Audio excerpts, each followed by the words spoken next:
this is not a serious proposal. In fact, it will push the Muslim world, the Arab world, away from us at a time when we need to re-engage with them to be able to create a strategy to destroy ISIS.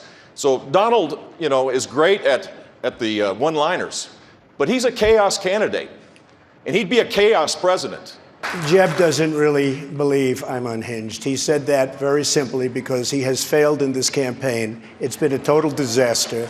Nobody cares. And frankly, I'm the most solid person up here. I built a tremendous company, and all I want to do is make America great again. When the head of the FBI has told Congress they cannot vet those refugees. I understand why Donald made that proposal. I introduced legislation in the Senate that I believe is more narrowly focused at the actual threat, which is radical Islamic terrorism. So you're saying you disagree because he's too broad and you're having a narrower focus? Why do you disagree with him?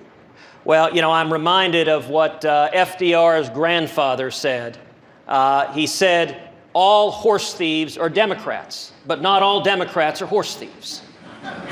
So Marco can't have it both ways. He thinks he wants to be this, oh, I'm great and strong on national defense, but he's the weakest of all the candidates on immigration. He is the one for an open border that is leaving us defenseless. If we want to defend the country, we have to defend against who's are coming in. And Marco has more of an allegiance to Chuck Schumer and to the liberals than he does to conservative policy. If your eyes are glazing over like mine, this is what it's like to be on the floor of the United States Senate. I mean, endless debates about how many angels on the head of a pin from people who've never had to make a consequential decision in an executive position.